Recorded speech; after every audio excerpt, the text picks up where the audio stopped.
Marissa slid into seat 8A with the weary elegance of someone who had spent too many nights in hotel rooms and too many mornings chasing deadlines. Her body ached from the day's travel, the mad rush through airport security, the juggling of luggage, the endless waiting at gates. The moment she settled into the cushioned seat, she exhaled deeply, as though the cabin itself had finally given her permission to rest. The aisle beside her bustled with last-minute boarders dragging carry-ons and bumping shoulders as they searched for their rows. A father coaxed his young daughter to sit down in row 9. A couple argued softly over whether their bag would fit in the overhead bin. The hum of conversation mixed with the metallic clicks of seatbelts fastening, creating the low orchestra of pre-flight rituals. Marissa leaned back, tilting her head against the small headrest. She had chosen an aisle seat this time, Ada, because her legs always cramped near windows. Still, she caught glimpses of the horizon beyond, where the sun had begun to sink into a copper haze. Golden light poured through the small oval windows, scattering across passengers' faces and painting them in shades of amber. She closed her eyes briefly, reminding herself of the long journey that had brought her here. It had been a business trip, 3 days of presentations, endless handshakes, and a kind of polite small talk that drained her more than it energized her. By the final night, she had collapsed into the stiff hotel bed, wishing desperately for silence. Now, in the calm cocoon of the cabin, she felt she might finally get it. The overhead speakers chimed. "Flight attendants, please prepare the cabin for departure." A ripple of motion spread through the aisle as attendants walked briskly, checking seatbelts, offering assistance to those still fumbling with straps. Marissa noticed the young woman in 8B struggling with her overhead bag. Without hesitation, she stood and helped nudge the bulky suitcase into place. The woman smiled gratefully, whispering a quick thank you. "It's always the wheels that stick," Marissa replied, offering a small smile of her own before sinking back into her seat. As the plane pushed back from the gate, she inhaled the distinctive scent of aviation fuel mixed with recirculated air. Oddly enough, it was comforting. It reminded her of childhood vacations, when her family used to take short domestic flights to visit relatives. Back then, planes had felt like magic, floating cities that defied gravity. Now, as an adult, she viewed them more as vessels of necessity, convenient, efficient, but rarely enchanting. Still, part of her held on to that childlike wonder, tucked somewhere deep within. Engines roared to life. The cabin vibrated faintly as the aircraft taxied. Toward the runway, Marissa opened her eyes and glanced around. To her left, a teenage boy fiddled with earbuds, mouthing lyrics only he could hear. Across the aisle, a middle-aged man pulled a paperback from his backpack, already lost in its pages. A flight attendant at the front performed the safety demonstration, arms moving with practiced precision. Marissa watched, half attentive, half lost in thought. She told herself she didn't really need the instructions. She had flown dozens of times. But still, she watched the demonstration. Some part of her clung to the ritual, as though ignoring it would tempt fate. The engines surged, pressing her back into the seat as the plane accelerated. Runway lights blurred past, and the cabin filled with the low, powerful rumble of takeoff. Marissa gripped the armrest lightly, not out of fear, but habit. Seconds later, the plane lifted from the ground, tilting skyward. Her stomach dipped, and then the world below grew smaller, distant, insignificant. She let out a breath she hadn't realized she was holding. Beside her, the young woman in 8B smiled nervously, gripping her seatbelt. Marissa offered a reassuring nod. "First flight?" she asked softly. The woman shook her head. "Not first. Just not my favorite thing to do." Marissa chuckled gently. "You're not alone in that." Once the seatbelt sign dimmed, Passengers relaxed. Overhead bins clicked as a few retrieved laptops or snacks. Children chattered, their voices rising and falling like birdsong. Marissa folded her arms and allowed her eyelids to flutter closed. For the first time in days, she felt stillness.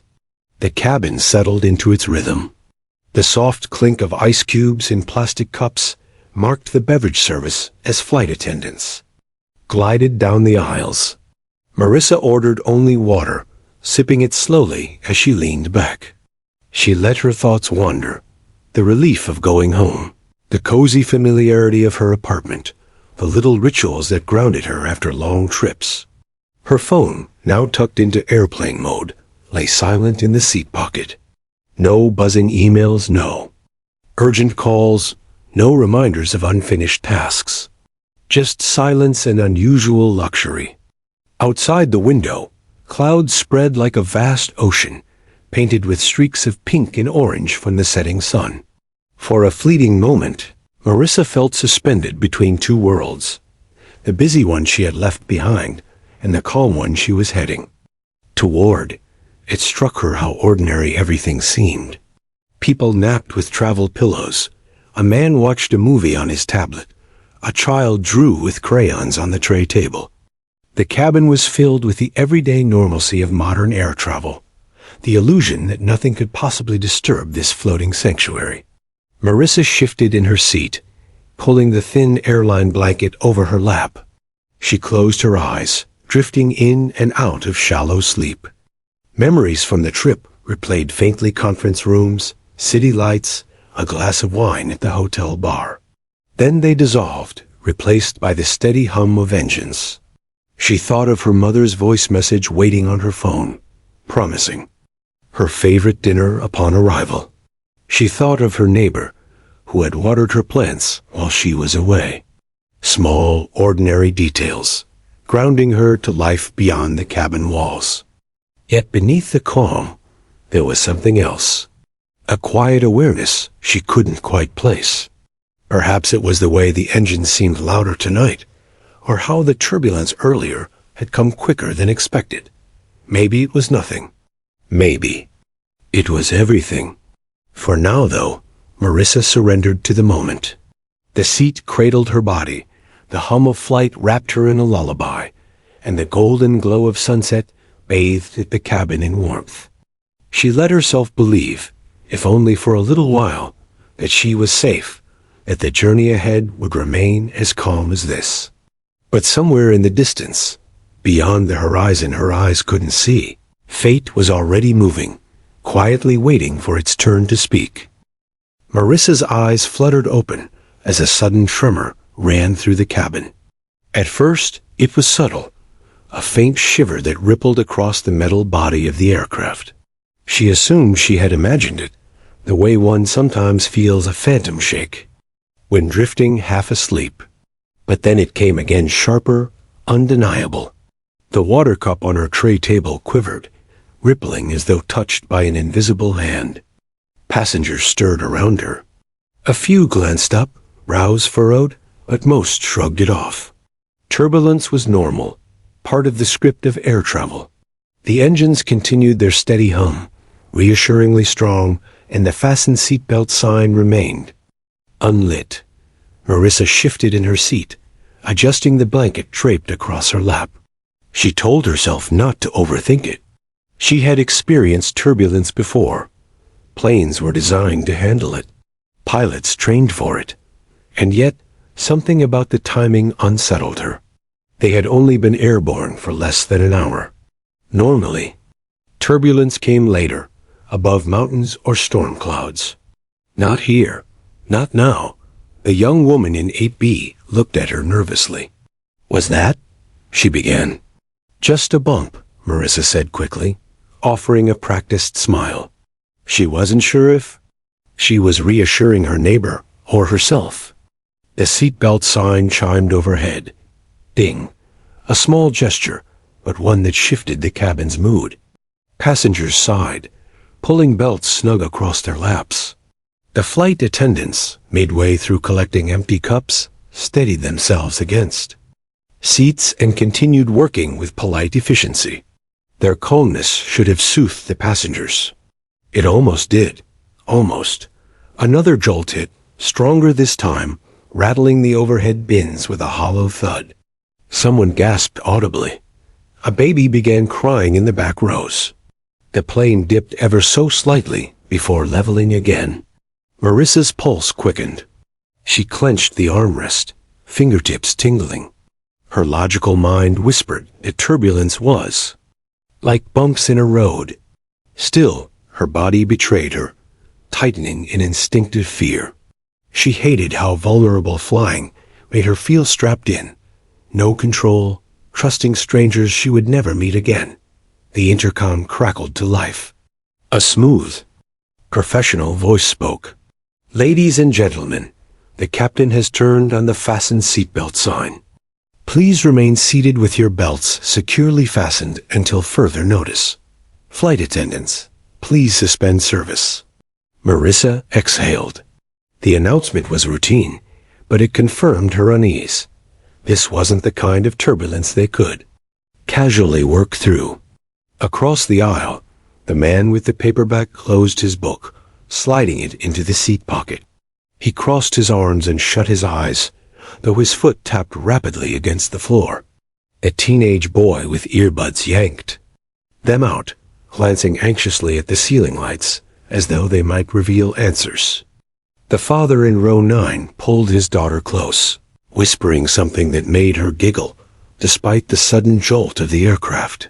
The child's innocence, her ability to laugh in the middle of it all, struck Marissa deeply. Her own chest tightened. She thought briefly of her mother, of how she always said flying was safer than driving. Statistics, numbers, reassurance. It all felt hollow now. Numbers didn't comfort you when metal groaned beneath your feet and invisible air currents tossed you like a toy. The lights flickered, just for a second. It might have been her imagination. But several passengers noticed, too. A murmur rose, then faded, replaced by nervous silence. Another dip. This time longer. A kind that makes your stomach lurch as though falling from a swing. Gasps erupted, and someone muttered, "Jesus?" under their breath. Marissa gripped the armrest harder, nails digging into fabric. She tried to breathe slowly, in through her nose, out through her mouth, the way she had learned during stressful presentations. But the air felt thin, every breath unsatisfying. She glanced at the flight attendants. Their faces were calm, but their movements betrayed a new urgency. One knelt quickly to check an elderly passenger's belt. Another leaned across the aisle, reminding a teenager to stow his laptop. Their voices remained steady, but their eyes flicked toward the galley door, where the cockpit lay sealed beyond. Marissa wondered what the pilots were seeing. Storm clouds? Lightning? Mechanical warnings flashing red on their screens? Her imagination painted scenarios too quickly, each one worse than the last. The young woman in 8B whispered, "Do you think it's bad?" Marissa hesitated. Her instinct was to reassure, but honesty tugged at her lips. "I don't know," she admitted quietly. The words felt heavy between them. The plane jolted again, not violently, but persistently, like a reminder that the sky was not always smooth. Drinks sloshed, a plastic cup toppled to the floor, rolling under seats. Someone pressed the call button overhead, and a soft chime echoed. A flight attendant appeared, crouching to reassure an elderly man who was trembling visibly. Marissa overheard her words. "It's just turbulence, sir. Perfectly normal. We're trained for this. You're safe." Normal, safe, words meant to calm, but in repetition, they began to feel like fragile shields. Marissa tried to focus on small things. The texture of the blanket beneath her hands. The steady hum of the engines, unbroken and strong. The faint scent of coffee still lingering in the aisle. She clung to those details, as though they could anchor her in the midst of invisible waves. Then came the sound that truly unsettled. Her, a metallic clatter from beneath the floor, deep within the aircraft's belly. It might have been cargo shifting. Or something else. The noise was brief but unmistakable. Several passengers turned their heads, eyes wide, searching for explanation that never came. Her heart raced faster. She thought of every flight she had taken before, how she had never paid attention to the little sounds, never questioned them. Now, every creak, every rattle carried weight. The turbulence eased briefly, long enough for a hush to fall across the cabin, but the silence wasn't peace. It was anticipation, the quiet before a storm. People exchanged glances, their expressions mirroring the same thought Marissa had. Is this really over? She tried to close her eyes, but images crowded her mind. Storm clouds, lightning flashing near the wings, warning lights in the cockpit, pilots speaking in clipped tones. Her imagination refused to rest. Another tremor rolled through, gentler than before, but the collective sighs of frustration revealed how on edge everyone had become. Marissa placed her hands in her lap, forcing herself to breathe slowly again. She reminded herself of all the times flights had been bumpy. Pilots always explained it later. Clear air turbulence, jet streams, perfectly routine. But this time, the captain hadn't spoken yet. Not directly. Not beyond the generic instructions. That silence stretched like a shadow, leaving too much room for doubt. As the cabin settled into uneasy stillness, Marissa realized something had shifted. The illusion of safety that wrapped every flight, the unspoken belief that nothing would go wrong, had cracked. People were more alert now, their laughter subdued, their voices lowered. Even the children, sensing the mood, grew quieter. It was a small disturbance in the grand scheme of things, just turbulence. But for Marissa, it was the first ripple in what felt like a much larger wave approaching. Somewhere, deep in her chest, she sensed it. The night would not remain ordinary. The cabin had grown into a strange, quiet and uneasy hush, where even children's whispers seemed subdued. People were waiting, though no one would admit it aloud. Waiting for something. Waiting for someone to speak. Marissa adjusted in her seat. Hands clasped in her lap, her knuckles pale. The engine still droned steadily, but each subtle dip of the aircraft reminded her they weren't in control. She glanced at the flight attendants. Their smiles were intact, but thinner now, more like masks than comfort. Then the intercom clicked. A sharp pop, the kind that jolted everyone's attention at once. The captain's voice broke through, low and deliberate, each word carrying weight. "Ladies and gentlemen," he began, his tone steady, yet tinged with something Marissa couldn't place. Not fear exactly, but strain like someone choosing words with great care. "This is your captain. Speaking. We're currently experiencing a technical issue that we're working to resolve. At this time, I need everyone to remain seated with seatbelts fastened. Flight attendants, please prepare the cabin and suspend all remaining service." A ripple of sound spread instantly, gasps, murmurs, nervous laughter. The words technical issue hung in the air like smoke. Marissa's stomach dropped. She pressed her back into the seat, fingers gripping the armrests. It wasn't what he said it was how he said it. Calm, yes, but rehearsed. She had heard captains speak through turbulence before, their voices casual, almost bored. This voice was different, sharper, tightened at the edges. Beside her, the young woman in 8B whispered, "Technical issue? What does that mean?" Marissa opened her mouth, then closed it. She didn't know. No one did. A baby began to cry in the back, its wails filling the silence the captain left behind. A man coughed nervously, his voice cracking in the thick air. Passengers leaned toward one another, voices low but urgent, speculating, questioning. Across the aisle, the man with the paperback spoke quietly to his seatmate. He didn't say turbulence. He didn't say weather. Technical issue. His voice trailed off, unfinished, but heavy with implication. Marissa caught herself scanning the cabin for clues. Were the lights flickering again? Was the sound of the engines different? Her senses sharpened, amplifying every detail. The faint rattle of a tray table. The clink of someone's watch against an armrest. The shallow breathing of the woman beside her. The intercom clicked again briefly, as though the captain had considered saying more, then stopped. That silence was louder than any turbulence. A flight attendant appeared, walking briskly down the aisle, eyes darting from row to row. Her voice was calm, but firm. Ladies and gentlemen, please keep your seatbelts fastened. This is just a precaution. You're safe. Marissa noted the choice of words again, precaution. She wondered if the attendant believed it, or if she had been trained to say it, no matter what. The turbulence returned, a rolling shake that made overhead bins creak. Passengers gasped, some muttering prayers under their breath. Marissa closed her eyes for a moment, steadying herself, recalling something she once read. Planes were built to withstand more than passengers ever imagined. She tried to cling to that thought, but fear gnawed at it like termites through wood. Mom, what's happening? A child's voice asked from 2 rows back. It's nothing, sweetie, the mother replied quickly, too quickly.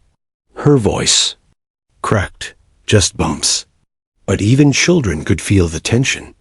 The boy didn't reply, only held her hand tighter. The intercom chimed once more. Everyone's heads lifted in unison, bodies rigid. The captain's voice returned. I want to assure you that the situation is under control, he said. This time, the calmness in his voice seemed forced, brittle. We're working closely with air traffic control and our crew to address the issue. We'll keep you updated as we progress. Marissa swallowed hard. Situation. Another word choice. Not turbulence, not weather. Situation. Her chest tightened. She glanced at the flight attendants again, trying to read their faces. One stood near the galley, speaking in hushed tones to another, their eyes flicking toward the cockpit door. When they noticed passengers watching, their smiles returned, painted over their anxiety. Beside her, the young woman in 8B muttered, Why does he sound like that? He doesn't sound calm. Marissa wanted to say something reassuring. She wanted to play the role of the seasoned traveler, the one who had been through this before. But the words died in her throat, because she heard it too, the edge in his tone, the way his pauses lingered too long. A man several rows ahead stood up suddenly, ignoring the seatbelt sign. A flight attendant rushed forward, urging him to sit down. His voice carried across the cabin. I just need to know what's happening. His tone was sharp, demanding, fear wrapped in anger. The attendant placed a hand on his shoulder, speaking quietly, coaxing him back into his seat. After a tense moment, he complied, muttering under his breath. But his outburst had cracked something in the cabin. The unspoken rule of silence had been broken. Now, whispers spread more openly, voices rising, tension feeding tension. Marissa's heart thudded louder. She pressed her palms together, her breathing shallow. She thought of her mother again, of the voicemail waiting on her phone. She thought of all the ordinary things she had planned for tomorrow coffee at her favorite cafe, groceries, laundry, the fragile, everyday things that suddenly seemed like luxuries. The captain hadn't said the words passengers longed to hear. He hadn't said, this is normal. He hadn't said, we'll be fine. Instead, he had said situation, technical issue, precaution, words that offered no comfort. The plane jolted once more, and several people screamed, a high-pitched note of raw fear before silence fell again. Marissa gripped the seat back in front of her, nails pressing into fabric. Her body trembled, though she forced her face to remain neutral. The intercom remained silent now. The captain had spoken twice, but the absence of his voice lingered louder than either announcement. Passengers waited, straining for any sound, any hint of what was happening in the cockpit just a few feet away, behind a locked door. Marissa realized her mind was beginning to fill the silence with possibilities. Engines failing, instruments malfunctioning, a storm ahead. She imagined flashing lights on control panels, alarms blaring, pilots speaking in clipped voices. She didn't want to think it, but she couldn't stop. She turned slightly toward the window, catching a glimpse of the sky. The horizon stretched endlessly, painted now in deep purples and dark blues as night settled. The clouds seemed thicker, shadows layering against one another. It felt like they were flying into something vast and uncertain. She swallowed hard, forcing herself to sit straighter. She didn't want her fear to feed the fear around her. The woman in 8B still glanced nervously toward her, as though waiting for guidance.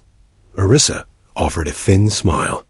"It'll be okay," she whispered, though her voice lacked conviction. The woman nodded quickly, clinging to the words as though they were a lifeline. Marissa turned forward again, staring at the seat back, her mind racing. She knew one thing with certainty now. This flight would not be ordinary. Whatever the captain wasn't saying yet, whatever waited in the minutes ahead, was coming. And when it came, none of them would be able to ignore it. The cabin had lost its illusion of calm. What once felt like a sanctuary above the clouds now hummed with restless energy. Conversations that had begun in hushed whispers grew louder, scattered across rows like sparks catching dry grass.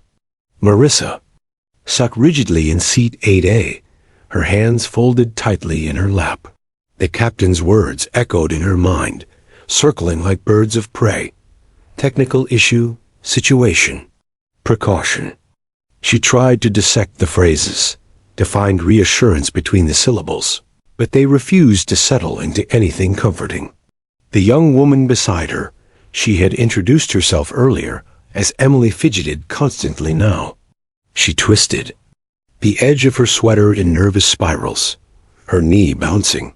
Every few minutes, her eyes darted toward Marissa, silently asking, "Do you think we're okay?" Marissa forced herself to smile back, though her own stomach churned. A low murmur of voices drifted from behind them. A pair of businessmen argued in urgent tones. "It's mechanical," one insisted. "Has to be. How do you know?" The other shot back. "He never said mechanical. Could be electrical. Could be something with the engines." Marissa closed her eyes briefly, wishing she could tune it out. But the words seeped in, unavoidable, like smoke under a door. The turbulence returned. A long, rolling sway that sent water bottles tumbling from tray tables. A woman squealed softly, clutching her husband's hand. Someone's laptop slid dangerously close to the edge before being caught. Overhead bins creaked, a hollow reminder of the weight stored above their heads. Children cried more freely now, their parents' attempts at distraction failing under the pressure of the unknown. A boy about 7 years old in row 10 sobbed, openly, pressing his face against his father's shoulder. The father whispered soothing words, though his eyes red-rimmed and wide betrayed his own fear. Marissa felt her throat tighten. She wanted to reach out, to comfort the boy somehow, but she barely knew how to comfort herself. The flight attendants moved quickly, their footsteps firm against the carpeted aisle. Their voices carried calm authority, but their gestures were brisker than before. One leaned down to an elderly couple, carefully adjusting their belts. Another reminded a passenger to return his seat to the upright position. Marissa noticed something new. The attendants rarely looked at one another now. When they did, their eyes held silent exchanges, fleeting and tense, quickly masked with smiles when passengers noticed. It reminded Marissa of her father's face when she was a child, how he'd smile at her after slamming the brakes in traffic, as if nothing had happened, though she'd seen his hands trembling on the wheel. Emily broke the silence beside her. "Do you think they're telling us everything?"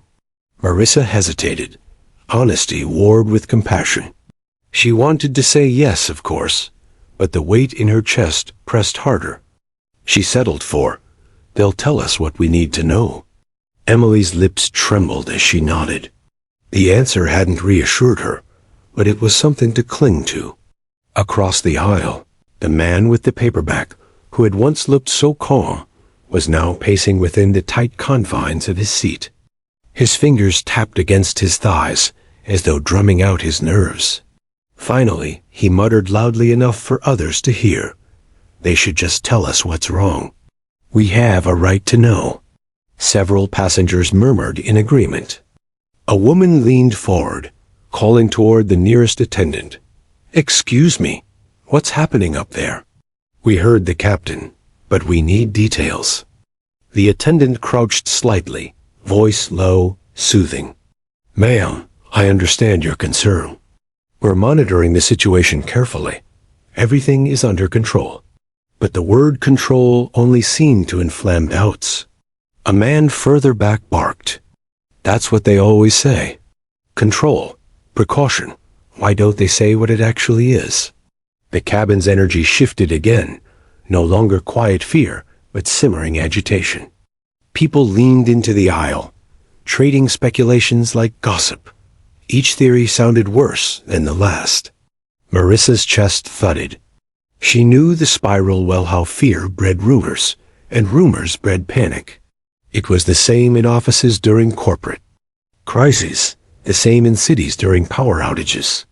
People filled silence with stories when they didn't have truth. The turbulence hit again, sharper this time, jolting cups from tray tables. Gasps erupted. A suitcase in the overhead bin shifted. With a loud thunk, and someone screamed, convinced it was falling. The attendants rushed to steady it, voices rising above the din. "Please remain calm," one called out firmly. "Stay seated with seatbelts fastened. We're here with you." But calm was dissolving quickly. A teenager stood up despite the warnings, demanding answers. A mother snapped at him to sit down, her voice shrill with panic. Marissa felt her own pulse hammering in her ears. Her body wanted to join the frenzy, to shout questions, to claw for answers. But another part of her, the part that had carried her through boardrooms, that had comforted friends through breakups, that had once held her father's hand at his hospital bed, told her this wasn't the moment to unravel. She inhaled deeply, steadied her voice, and leaned toward Emily. "Look at me," she said softly. Emily's eyes flicked up, wet with tears. "You're okay. Right here, right now, you're okay. Focus on that." Emily nodded quickly, clinging to the words like rope. Marissa didn't know if she believed them herself, but she saw how they worked, how they gave Emily something solid to grasp in the storm of uncertainty. The realization hit her then. Fear was contagious, but so was calm. Around her, passengers continued to buzz with worry. A man cursed under his breath. A woman pressed rosary beads to her lips. The air seemed thicker now, charged with invisible static, every breath shared by 100 anxious lungs. The captain's voice had not returned since the last announcement. Each passing minute stretched like an hour, the silence from the cockpit growing heavier. Marissa wondered what was happening behind that door. Were the pilots staring at blinking instruments? Were they already discussing emergency procedures? Or were they as calm as ever, simply waiting for clearance to explain? The absence of answers gnawed at everyone. Emily whispered, "Why don't they tell us something? Anything?" Marissa shook her head slowly. Maybe they're focused on fixing it. But what if they can't? Emily's voice cracked. "What if?" Marissa touched her arm, cutting her off. "Don't go there. Not yet." She wasn't sure if it was kindness or denial, but it silenced Emily for the moment. The plane jolted again. A chorus of gasps filled the cabin. Someone, muttered a prayer loudly, the words spilling like a chant. Another argued with him to be quiet, the tension unraveling into arguments. The flight attendants moved quickly, their calmness growing firmer, sharper, more authoritative. "Please, everyone, remain seated. Keep your belts tight." Their voices carried more steel now, less comfort and more command. Marissa realized the shift. The attendants were no longer just soothing, they were preparing passengers to follow instructions, to obey without hesitation if the moment came. Her breath caught. Something was coming. She didn't know what, but she could feel it in the air, in the way the attendants' smiles had faded, in the way passengers' voices grew louder, in the way silence pressed from the cockpit. Her fear pulsed, insistent, demanding to be acknowledged. But beneath it, a flicker of something else stirred responsibility. If panic spread unchecked, chaos would follow. And chaos could cost lives. Marissa inhaled slowly, forcing her body. Still, she glanced around the cabin, watching faces, listening to voices. She wasn't a leader, not here, not in this sky-bound vessel of strangers. But she understood something crucial. Sometimes leadership wasn't about authority. Sometimes it was simply about presence. She gripped the armrest tighter, heart pounding. Whatever lay ahead, she knew one truth. Fear might define the night, but how they faced it together or apart would decide everything. The first real scream broke the cabin like glass. It came from somewhere behind Marissa row 14, maybe sharp and high, cutting through the low murmur of voices. Instantly, heads whipped around. A woman stood in the aisle, clutching her stomach. "We're going to die," she cried, her voice cracking into sobs. Her husband tried to pull her down, murmuring frantically, but the words only seemed to spill more fear into the air. A ripple passed through the row's passengers, twisting in their seats, eyes widening, hearts quickening. The plane shuddered again. A long roll, it tipped drinks onto laps. The overhead lights flickered for a terrifying second. Gasps filled the cabin, and then chaos erupted. A man 3 rows back leapt to his feet, shouting at a flight attendant, "Tell us what's happening. You're hiding something." His voice carried, igniting other demands. "Are the engines failing? Are we running out of fuel?" The attendant raised her hands, her voice firm, calm, but she was drowned out by the swell of voices. Children cried louder, frightened by the sudden volume. A baby wailed so hard its face flushed crimson. Parents argued in the aisles, trying to calm their kids while panicking themselves. The tension that had simmered in Part 4 boiled over here. Marissa's hands shook. She gripped the armrests of 8, so hard her knuckles turned white. Her body screamed to join the fear, to give in and let the tide take her. But then she glanced to her right, Emily, trembling, pale, eyes wide with terror. "Marissa," Emily whispered, almost inaudible. "What do we do?" Marissa swallowed. For a moment she wanted to say, "I don't know." But the words stuck. Saying them would unravel both of them. Instead, she forced steel into her voice. "We stay calm. That's what we do." Emily nodded, swallowing tears, gripping Marissa's hand like a lifeline. But around them, the storm only grew. 2 passengers argued loudly over whether they should demand to speak directly to the captain. A teenage boy tried to record the chaos on his phone, which earned him an angry slap on the arm from his panicked mother.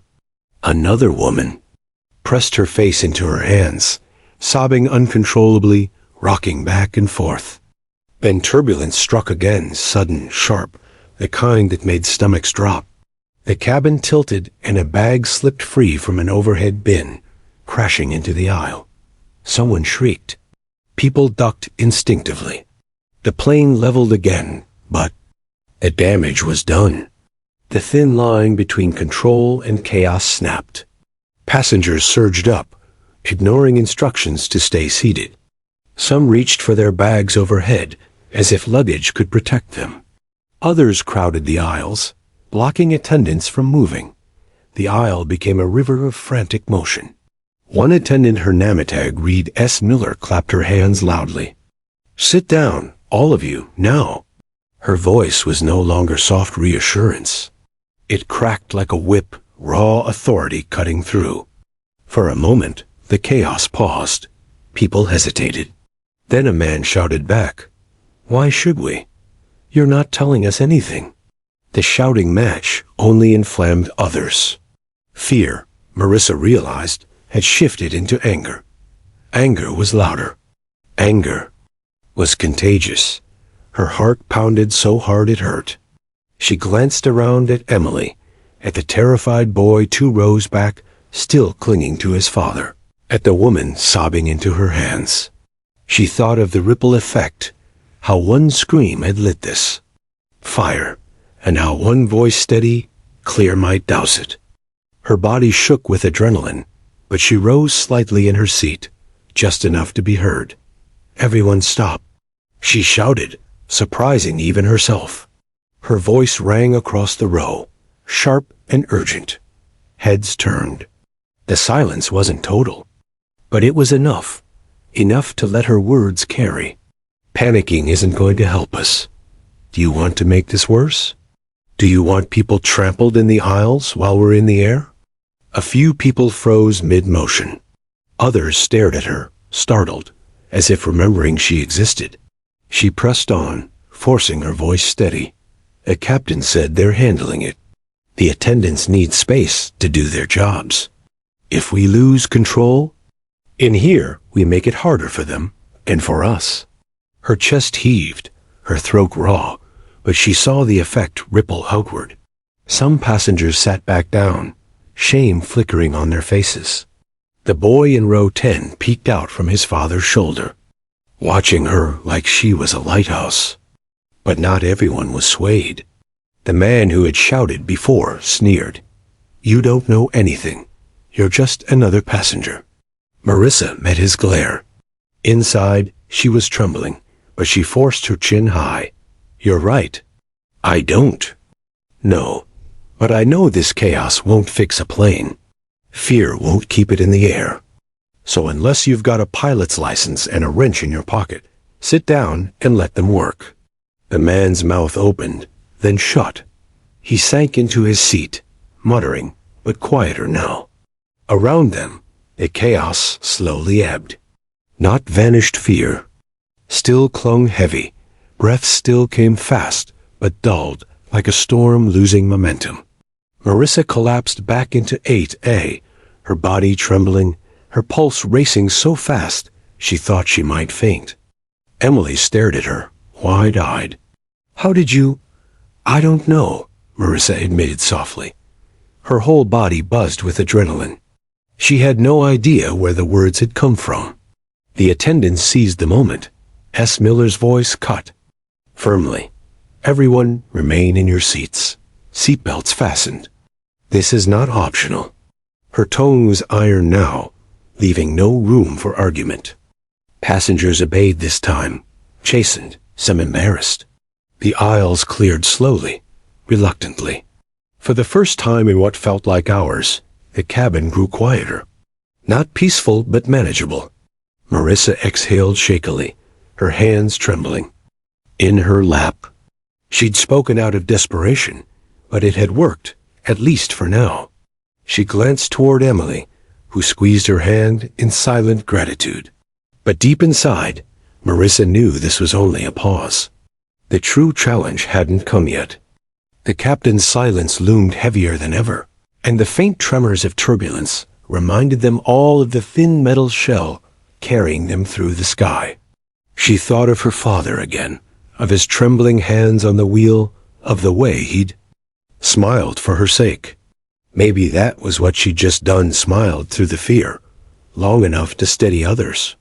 The chaos had receded, but the storm outside, and whatever awaited them ahead, still lingered. And Marissa knew one truth with aching clarity. The worst moments hadn't arrived yet. The captain's voice returned at last. It came through the speakers not as the calm, practiced tone they had heard at takeoff, but lower, weighted. Each syllable carried the weight of 1,000 unspoken truths. Ladies and gentlemen, this is your captain speaking. The cabin fell into silence. Every ear strained.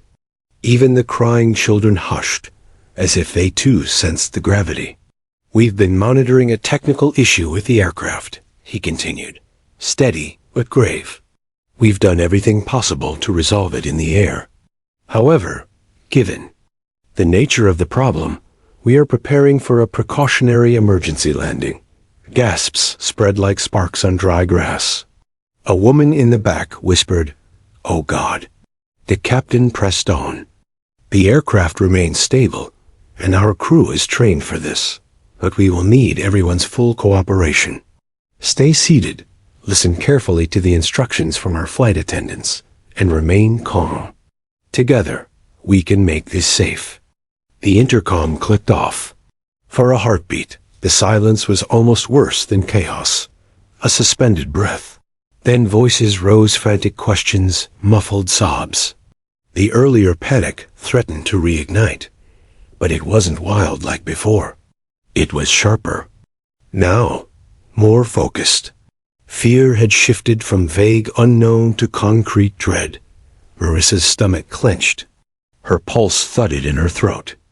The words emergency landing rang over and over in her mind.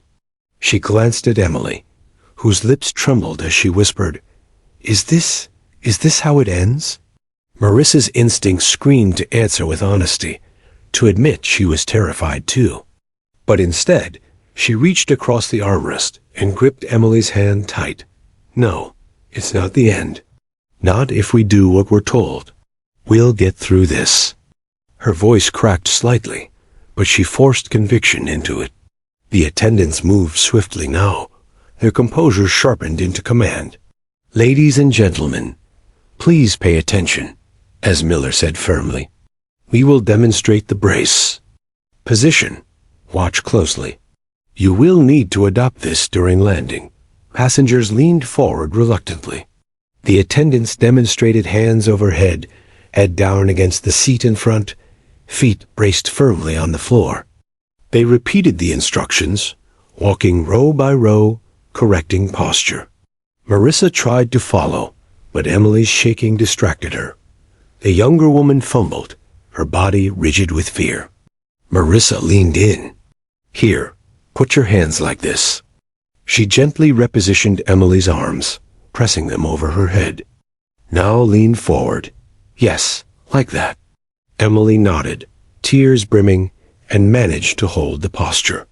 Around them, the cabin felt transformed into a drill ground.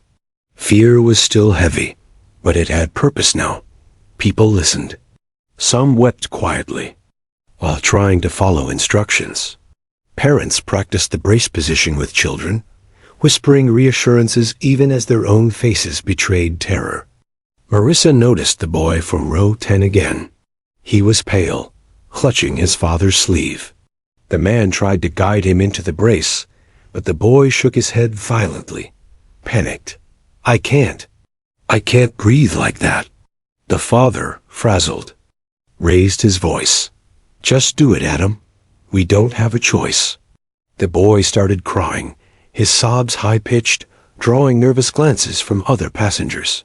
Marissa acted before thinking. She unbuckled, just for a moment, and leaned over the aisle. "Hey," she said softly. The boy looked at her through tears. "I know it feels scary, but do you want to know a secret?" He sniffled, nodding slightly. "I'm scared too," Marissa admitted, her voice steady but kind. "But this position? It's like being a turtle. You tuck in, and it keeps you safe. Turtles survive because they know when to hide." The boy blinked at her, breathing unevenly. "You ever pretend to be a turtle before?" she asked. After a moment, he nodded. Again, hesitant. "Good," Marissa said with a small smile. "Then show me. Be the strongest turtle on this plane." I'll do it with you, she demonstrated, leaning down into the brace. The boy watched, then slowly mimicked her. His sobs quieted. His father mouthed a silent thank you. Marissa eased back into her seat, heart hammering. Emily stared at her in awe. You calmed him down. Marissa shook her head slightly. I just reminded him how to be brave. But inside, her stomach twisted. Each act of steadiness, each reassuring word, felt like sandbags stacked against a flood. She was holding fear back, not erasing it. The attendants made another round, checking belts, demonstrating again, firm but encouraging. One crouched beside a woman hyperventilating, guiding her through slow breaths. Another handed tissues to a man sweating profusely. When Smiller reached row 8, she paused, meeting Marissa's eyes. Thank you, she said quietly, clearly having noticed her help earlier. Keep it up. People listen to people like you. Marissa blinked, startled. People like me? She thought. She wanted to laugh. She wasn't a leader, wasn't trained for this. She was just a tired woman and ate and he wanted a nap. But here she was, somehow pulled into a role she'd never imagined. The plane jolted again, shaking violently enough that a chorus of screams erupted. Overhead bins rattled, drinks spilled. Someone cried out in pain as they hit their elbow against the armrest. The turbulence passed after a few seconds, but it left hearts pounding.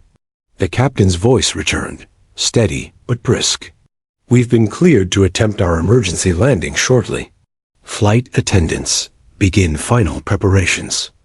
The cabin tightened, the air thick with tension. This was it. Marissa looked at Emily, whose lips moved in silent prayer. She looked at the boy 2 rows back, now curled tightly in the brace. She looked at the strangers around her, terrified, trembling but alive, fighting for survival together. And she realized her moment of decision had come. She could surrender to fear, let it swallow her whole, curl up and wait for whatever ending awaited. Or she could keep fighting, not just for herself, but for those around her. She could be the anchor in a storm of unraveling minds. Her hands trembled. Her throat tightened. But she chose.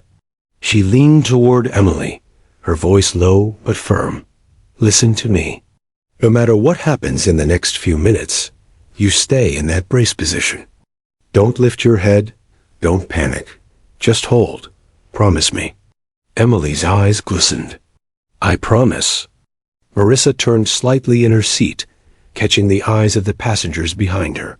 You've got this, she told them quietly. Everyone, just hold steady.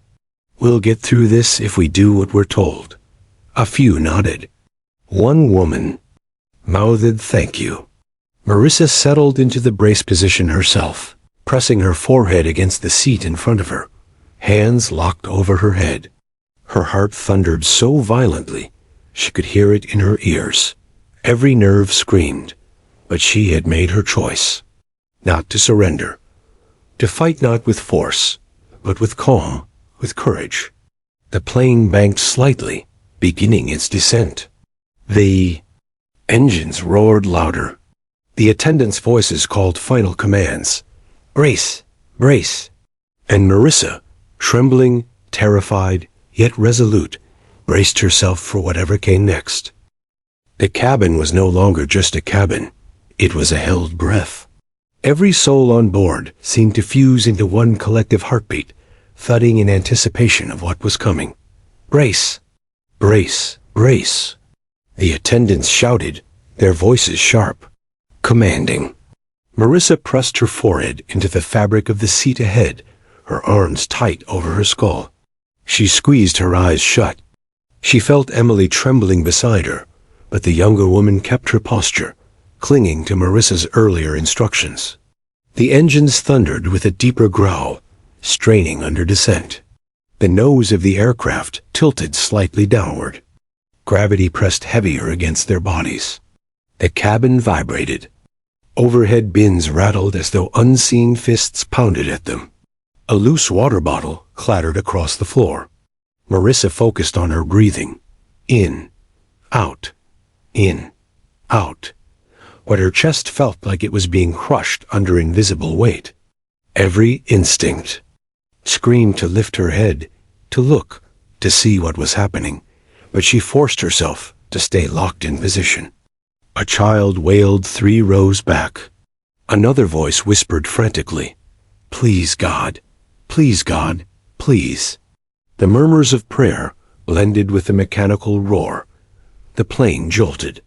A sudden drop yanked Marissa's stomach into her throat. Gasps and cries erupted in unison. Someone screamed.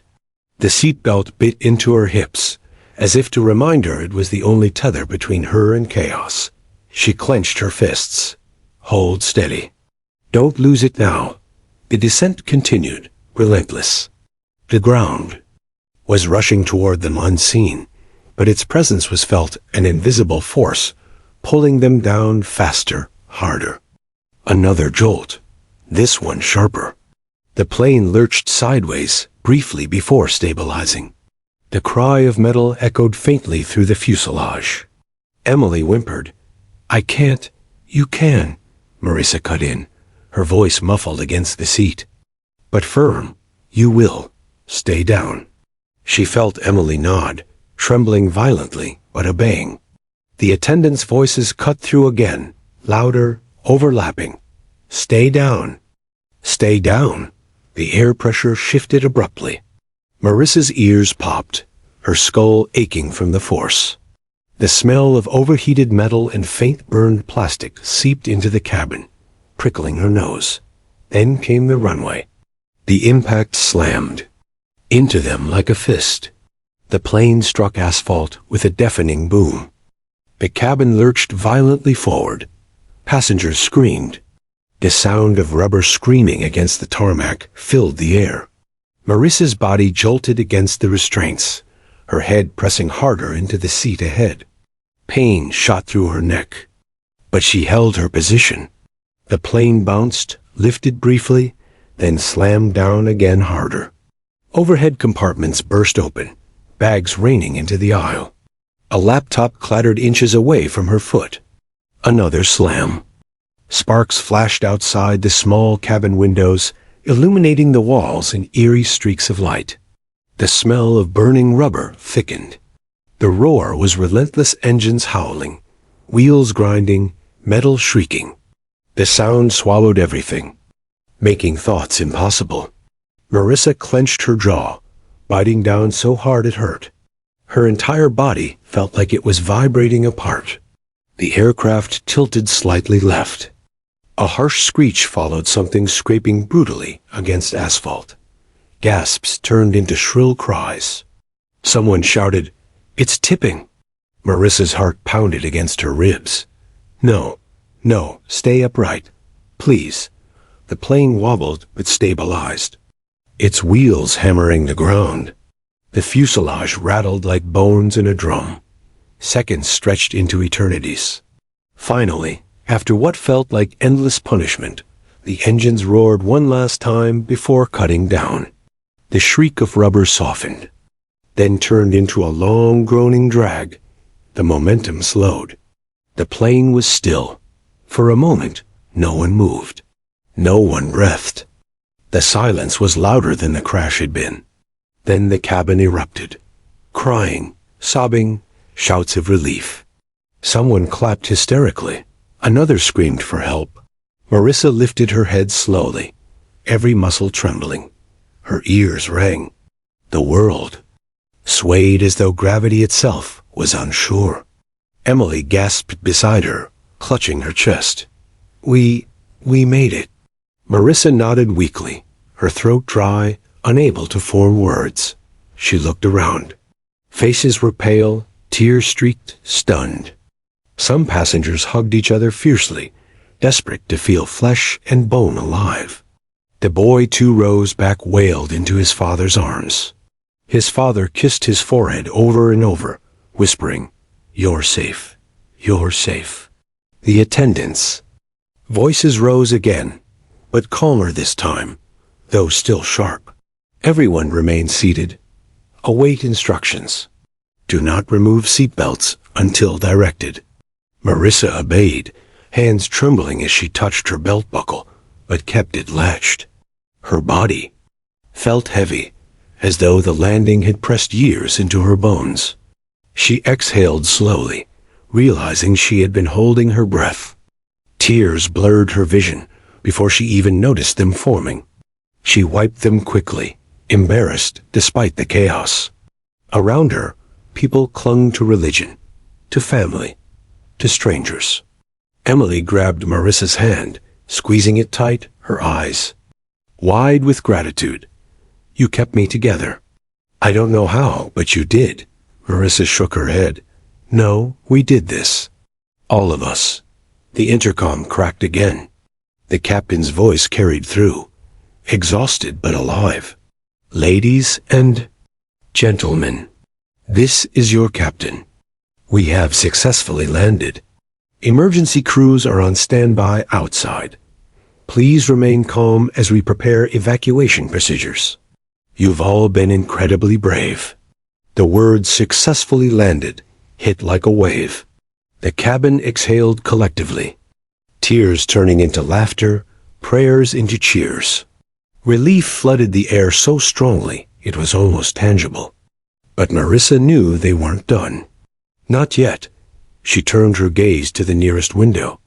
Blue lights flashed on the runway, fire trucks, ambulances, emergency vehicles surrounding the aircraft like guardians. Shadows of figures in reflective. Jackets moved quickly outside. The ordeal was not over, but survival was no longer a distant hope. It was here.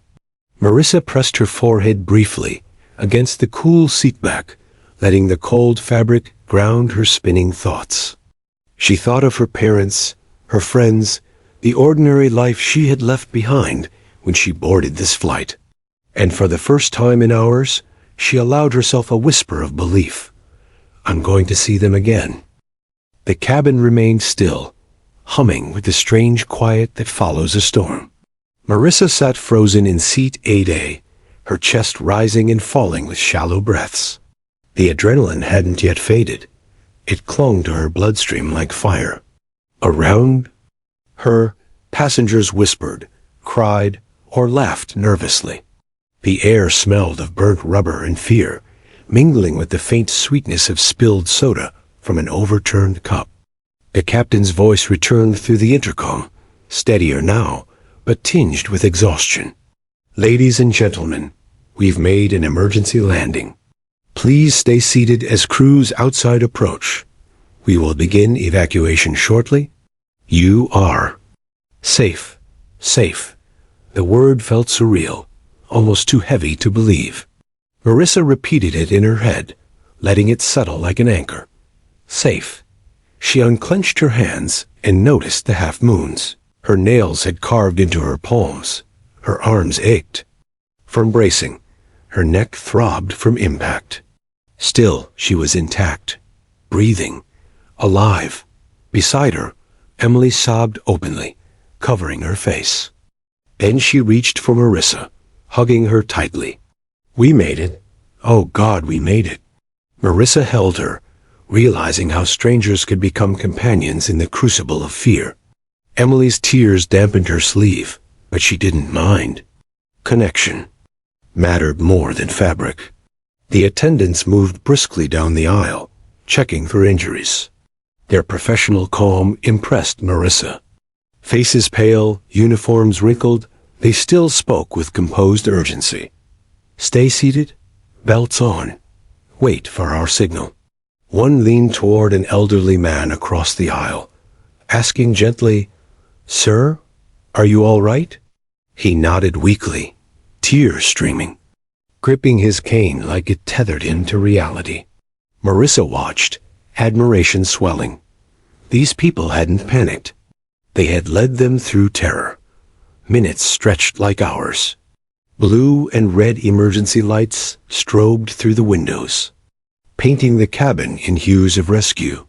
Shadows of fire trucks and ambulances loomed outside, silent sentinels against disaster. Then the command came. Cabin crew, prepare doors for evacuation. The attendants sprang into action.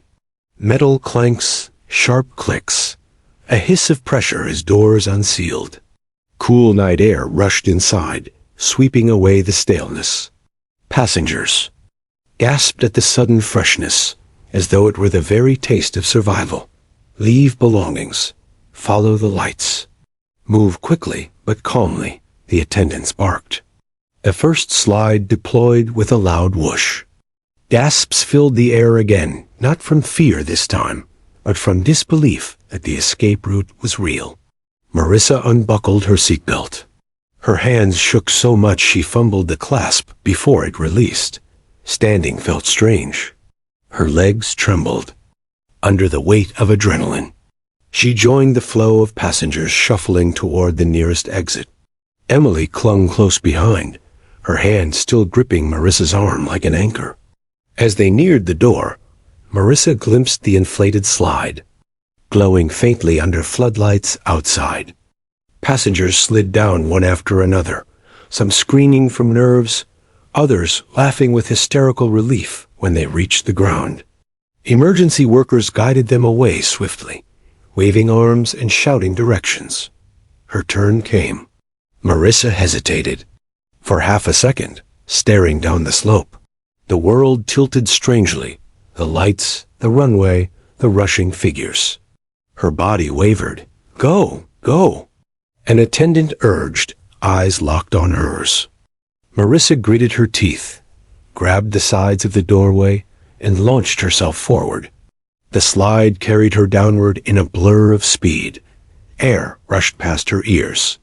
Her stomach lifted, but her body stayed aligned, sliding fast until thump she landed hard on her feet at the bottom. She stumbled, knees jolting, but emergency workers caught her arms immediately. This way, ma'am. Keep moving. She nodded, dazed, and shuffled toward the safe zone beyond the aircraft's shadow. The cool night air enveloped her like a balm, washing away hours of suffocating tension. Emily tumbled down moments later, nearly colliding with her. They embraced clumsily at the bottom, both laughing breathlessly, their faces wet with tears. Around them, the once fractured group of passengers formed a strange congregation. Families hugged fiercely. Couples kissed through sobs. Strangers held one another, bonded forever by what they had endured together. The boy Marissa had noticed earlier clung to his father's chest, no longer crying, just watching the chaos with wide eyes. The captain descended last, sliding down with calm dignity. Passengers erupted into applause, tears streaming. His eyes were red-rimmed, his expression worn, but he raised a hand in acknowledgement. Behind him, the flight attendants followed, embraced by grateful hands and voices shouting, "Thank you." Marissa clapped too, her palms stinging. Gratitude swelled inside her chest, too large to contain. Firefighters approached the plane with hoses ready, inspecting for smoke or sparks. Paramedics checked passengers quickly, ushering those with injuries onto stretchers. The air buzzed with radio chatter, sirens in the distance, voices raised in controlled urgency. Marissa sat on the tarmac with Emily, knees bent, arms wrapped around herself.